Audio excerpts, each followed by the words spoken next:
Welcome, friends, to Boiler Room Detective Channel. This case is the case of the lowered steam pressure.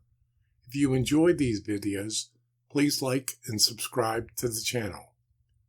While at a hospital engineers meeting, I was having lunch with Don, the maintenance director for a small hospital.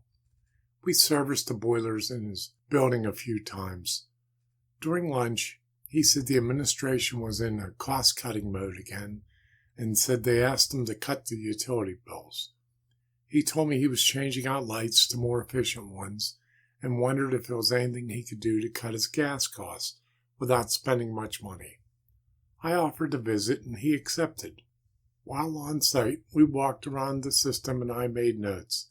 The hospital had two 150 horsepower steel fire tube boilers. At the end of the meeting, we talked about the system. The high-pressure steam boilers were set for 100 psi. The laundry equipment required that pressure. Two steam pressure-reducing stations fed the hospital's auxiliary systems, such as sterilizers, domestic hot water system, and other processes. The different processes required 50 psi steam pressure. Don tried lowering the steam boiler pressure, which affected the laundry operation, so they returned it to the 100 psi. I suggested a new burner with oxygen trim system or smaller boiler set at 50 psi for the auxiliary load. When I gave him the budget price for these, he laughed and said his budget for capital improvements was slashed. Then I remembered a hospital project I had seen a few years earlier in a trade magazine.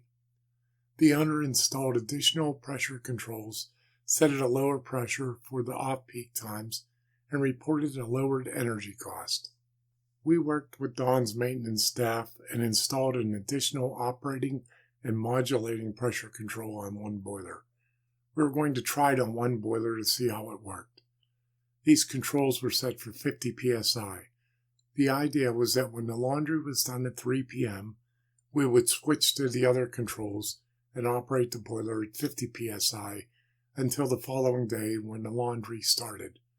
We used a time clock that was set to switch to the lower pressure at 3 p.m.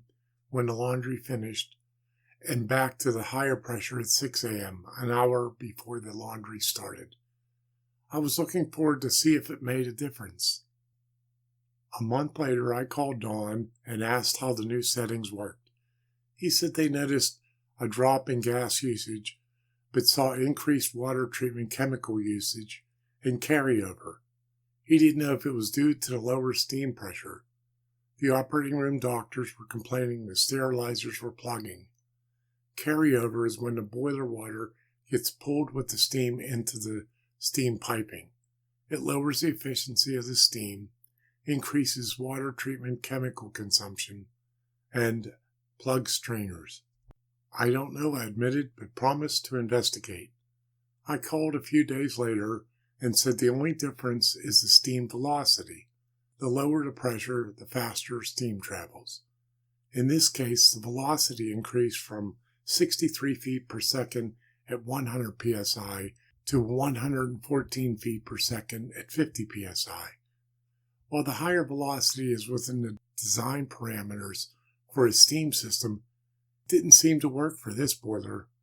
Don went back to running the boiler at 100 psi, and the operating room doctors were as happy as doctors could be. They kept the new pressure controls for spares. You never know what unintended consequences you would get when you change the design parameters. If you would like to contact me, my contact information is here. In addition, I have two websites. BrewingWithSteam.com is focused on steam systems for breweries and distilleries. It includes a monthly blog about steam issues inside a brewery. My other site is FireIceHeat.com.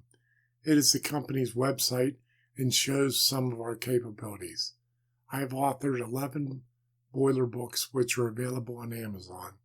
My technical articles are included